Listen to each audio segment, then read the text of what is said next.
which showed that the electronic cigarettes have a very strong and very positive population impact. We saw that among current users of e-cigarettes, the smoking cessation rate is 35%, and an additional 32% has managed to reduce their smoking consumption, so reduce the number of cigarettes they smoke daily, but not, of course, quit completely.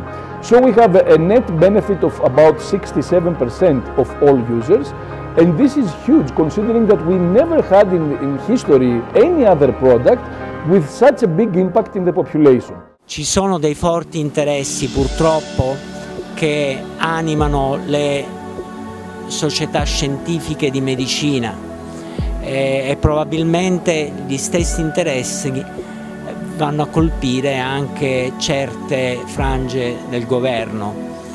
Io penso che l'interesse superiore sia quello della salute dei cittadini. On the basis of that, organisations like the Royal College of Physicians, for example, in London, have concluded that vaping or e-cigarette use is likely to be no more than 5% of the risk of smoking and likely to be substantially lower than that.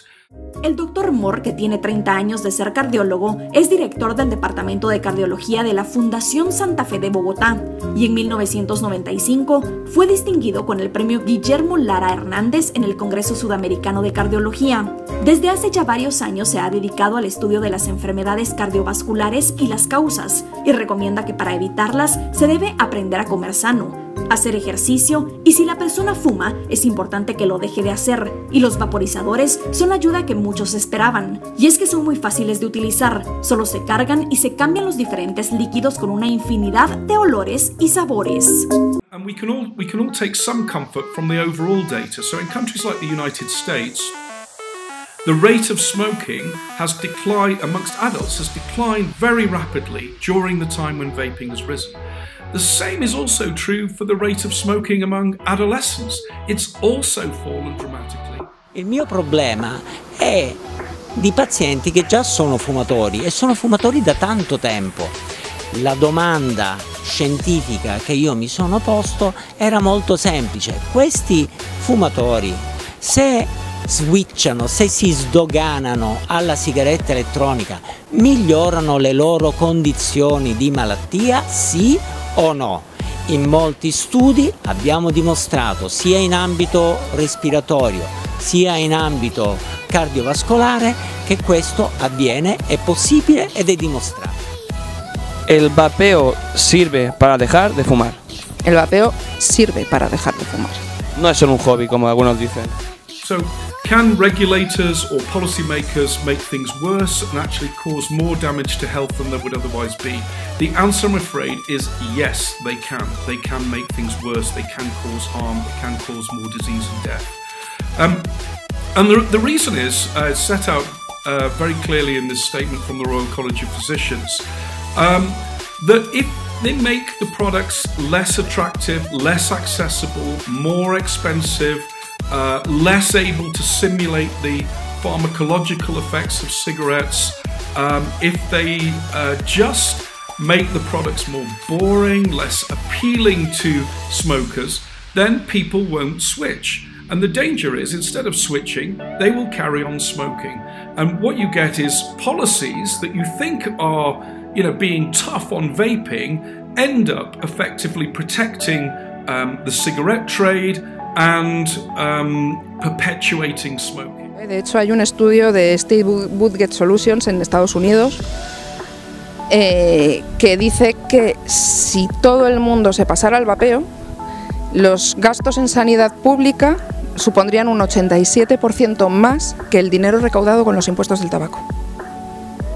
Habría un dineral enorme que se ahorraría el Estado si todo el mundo se pasara al vapeo.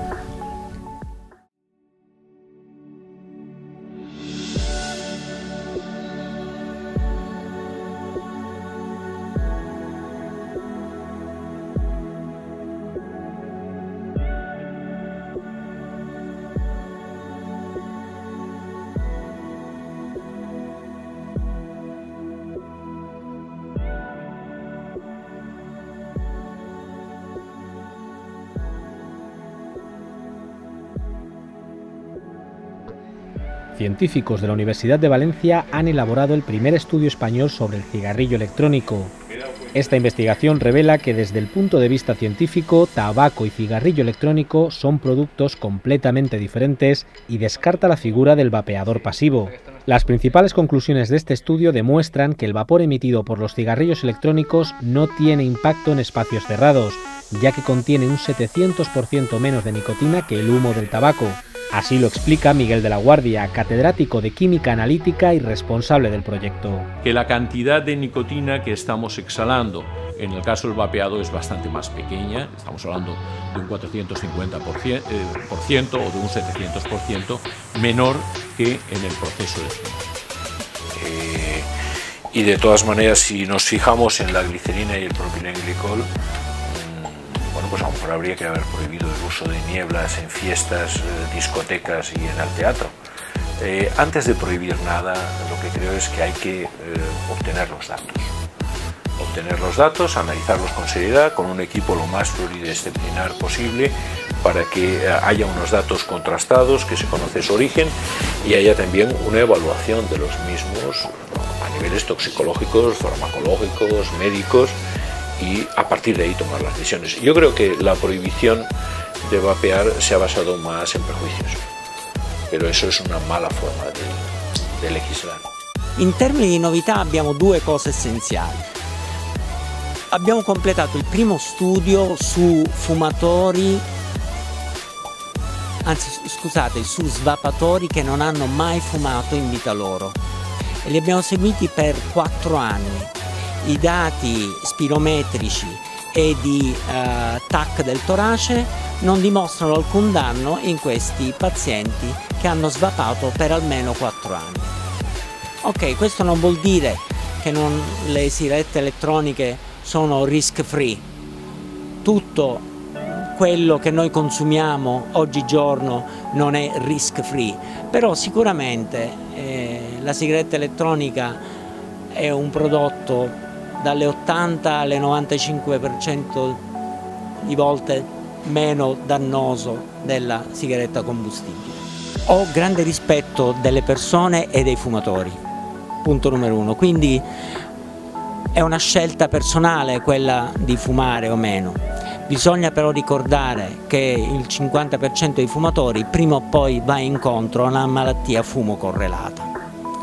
Detto questo, oggi 2017 abbiamo delle opportunità alternative che possono aiutare coloro che vogliono ridurre il rischio da fumo di sigaretta e mantenere un lifestyle di fumo, del fumare ma senza fumare, del fumare ma senza incamerare i prodotti dannosi della combustione del tabacco, di fare una prova con o una sigaretta elettronica o con una sigaretta a tabacco riscaldato e vedere ciò che funziona per quel